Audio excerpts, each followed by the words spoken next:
Before history had kings, before the flood erased entire civilizations, there was a moment when heaven itself broke its silence, not in thunder, not in fire, but in rebellion. Angels crossed a line they were never meant to cross. Knowledge meant to stay hidden was dragged down to earth, and one man was chosen to witness the consequences. He saw prisons made of fire. He saw beings older than the stars begging for mercy. And he learned that judgment was not coming someday. It was already written. What you're about to hear is not a myth meant to comfort you. It's a warning meant to prepare you.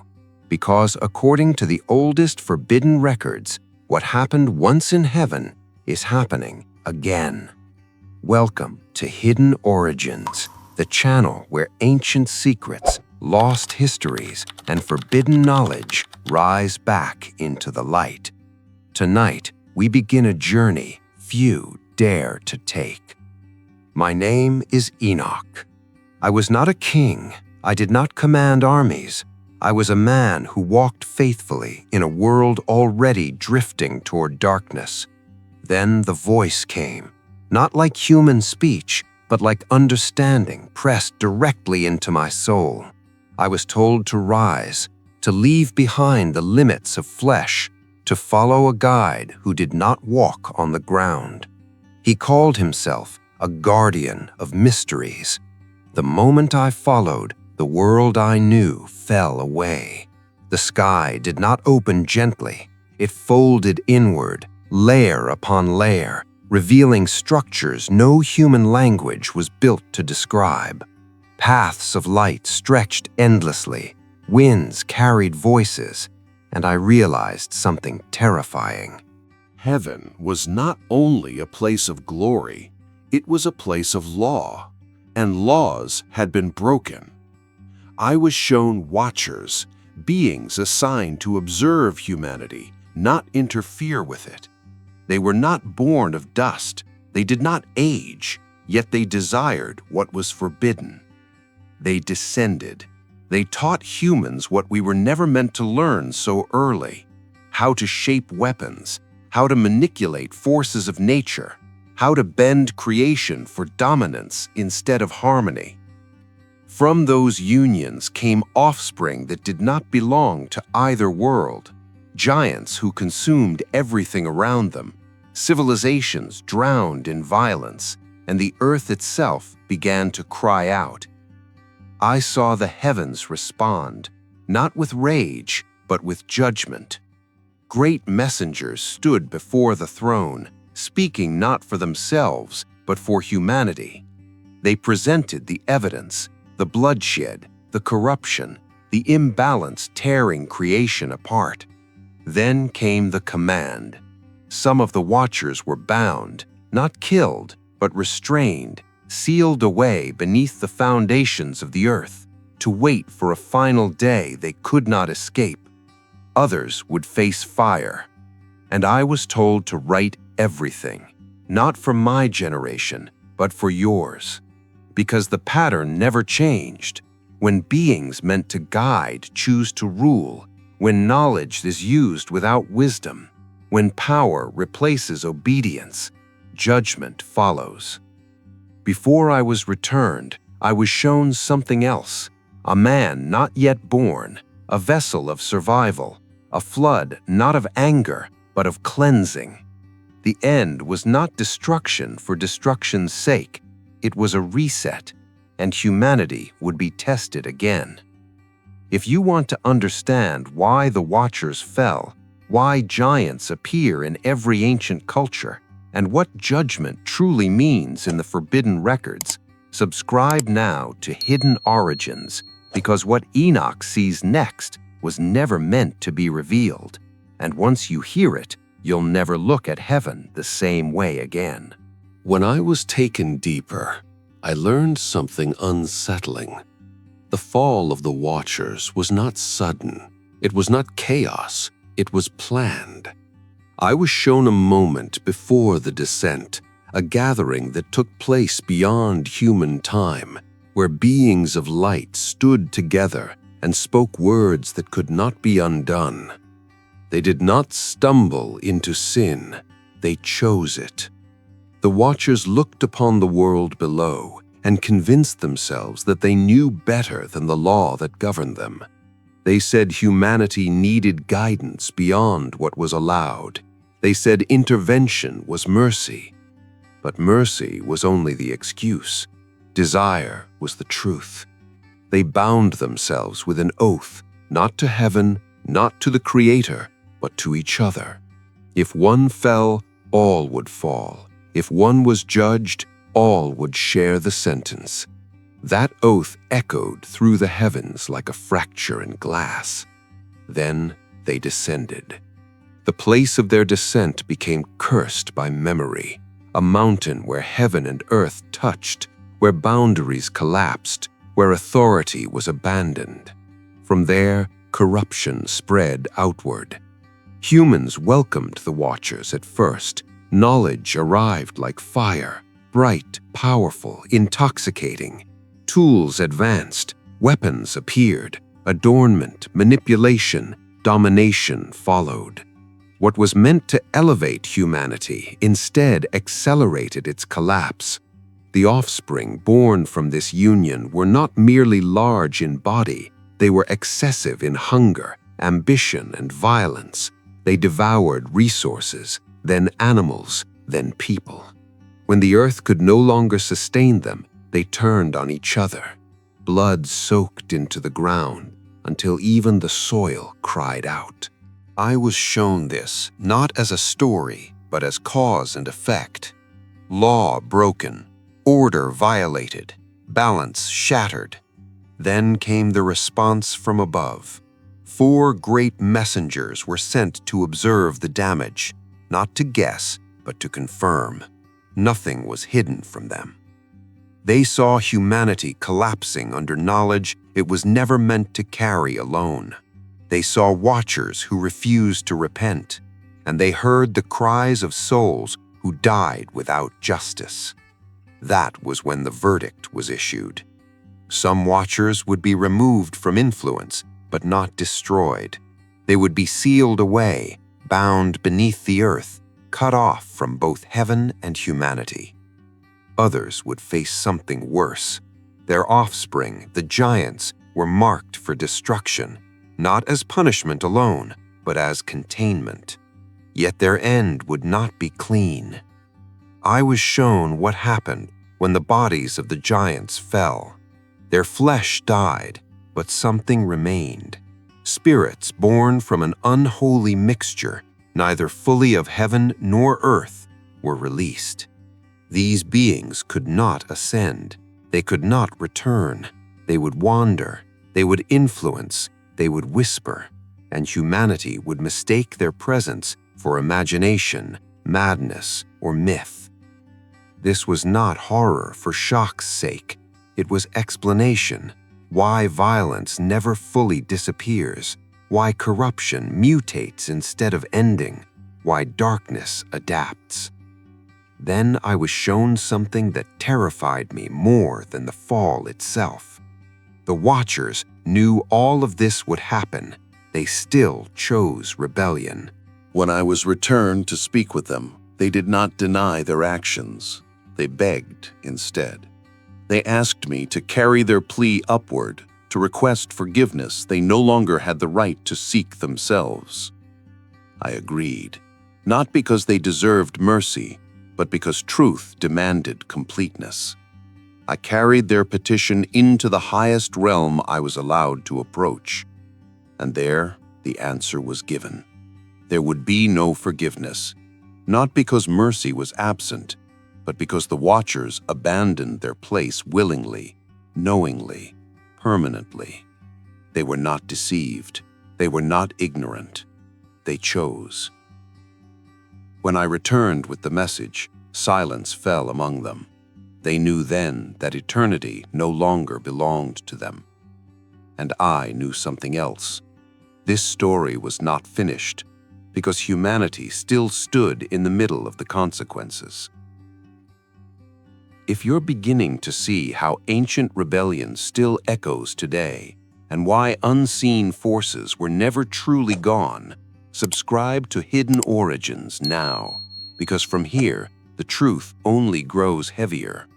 What Enoch was shown next explains why judgment was sealed, why the flood became unavoidable, and why the end was never truly the end, but a turning point written into history itself.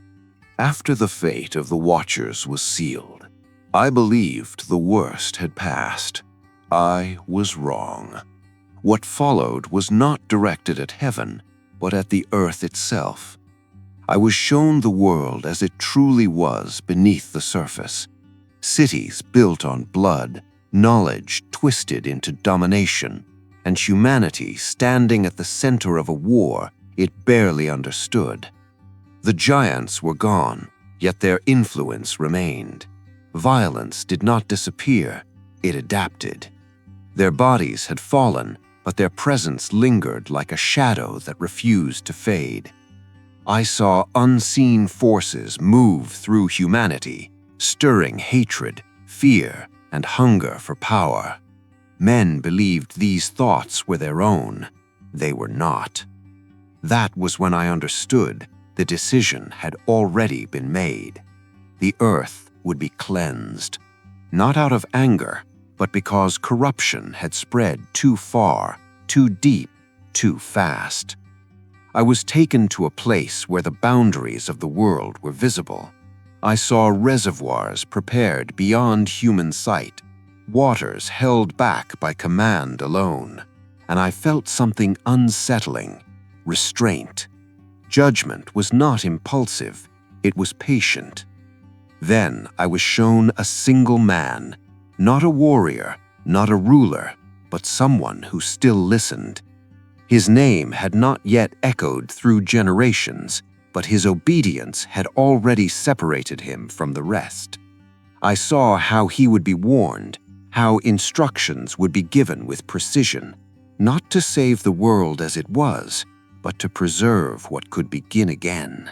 The flood was not chaos, it was containment. When the waters were released, they did not rage blindly. They went where corruption was thickest. They erased structures built on violence. They silenced knowledge that had no wisdom. Yet even as the earth was submerged, something else was happening. I was shown the spirits of the giants, released, restless, unable to return to where they came from. They roamed the world unseen, stripped of bodies but not intent. Unable to create, they learned to influence. Unable to rule, they learned to whisper. This was their punishment, not power, but limitation. They would exist only on the margins, dependent on human weakness to act at all. That was when I realized the flood was not the end of the conflict. It was a reset of the battlefield. After the waters receded, the world looked clean, but it was not untouched. Humanity began again with memory buried deep in instinct, a fear of the sky, a reverence for water, a suspicion that something had gone terribly wrong. I was shown generations rising and falling, empires repeating the same mistakes with different names, power gathering, pride returning, and always the same pattern: knowledge without restraint, authority without accountability, creation used as a tool instead of a trust. That was when the message became clear. Judgment is not only an event, it is a principle. When boundaries are crossed, consequences follow, whether immediately or over centuries. Before I was returned, I was given one final vision: a future where humanity would again approach forbidden thresholds, not with angels descending, but with humans reaching upward. I saw technology replace reverence, control replace stewardship, and voices once silent finding new ways to speak. The cycle was not over. It had only changed form. If you're beginning to see why ancient judgment was never just about punishment, but about containment, balance, and warning, subscribe to Hidden Origins, because what Enoch was shown next reveals how judgment doesn't only erase, it preserves, separates, and leaves a message written into the future itself. After all that I had seen, I understood why I was chosen. Not to change what was coming, not to argue against judgment, but to record it. I was shown that knowledge does not always prevent disaster. Sometimes it only explains why disaster becomes inevitable. The world after the cleansing appeared calm on the surface. Humanity rebuilt, languages changed, cities rose again, but the root remained. I saw that judgment did not end with water or fire. It continued through time, quiet, patient, observing. Every generation was measured not by its inventions, but by how it handled what it was given. Power was still the test. Some used it to protect, others used it to dominate. The pattern repeated, just as it had before the fall of the Watchers. I was shown future rulers, kings who would claim divine right while crushing the innocent, leaders who would speak of peace while preparing violence, and societies that would mistake control for order. Each time the same response followed. Records were kept. I saw books, not made of paper, but of memory and truth, where every choice was preserved without bias. Nothing was forgotten, nothing was lost to time. Even when justice appeared delayed, it was never absent. Then I was taken to see the final boundary, a place prepared not for humanity, but for those who abandoned their purpose. I saw the Watchers who once descended in pride, now silent, restrained, aware that eternity no longer belonged to them. I saw the spirits born of corruption, unable to build, unable to create, only able to linger until the measure of time was complete. Their influence would fade, not suddenly, but inevitably. That was the difference between power taken and power granted. I was shown a future restoration, not merely the removal of evil, but the healing of creation itself. A world where authority and responsibility would no longer be separated, where knowledge would serve wisdom, not replace it, where what was broken would not be erased, but corrected. And then I was told my task was finished. I was not permitted to remain. I was returned to the edge between worlds, carrying everything I had seen, not as prophecy alone, but as testimony. Before I left, I was given a final instruction: write, not to frighten, not to impress, but to warn those who would come later. I was shown that people in distant generations would question these records. Some would dismiss them as legend. Others would sense that something deeper was being remembered. The truth would not force itself on anyone. It would wait. That is the nature of judgment. It does not shout. It does not rush. It allows choice to complete itself. As I spoke these words to my children, I told them this: the world will always offer power without wisdom. It will always tempt humanity to cross boundaries again, but the cost never changes. When order is abandoned, consequences follow. When responsibility is rejected, balance responds. I did not see humanity destroyed.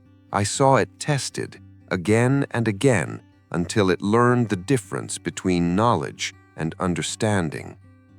And that is why this record exists, not because the past was perfect, but because the future depends on remembering what happens when it isn't. If this record has changed how you see ancient history, judgment, or humanity's role within it, subscribe to Hidden Origins, because some truths were never meant to disappear, only to wait until we were ready to listen.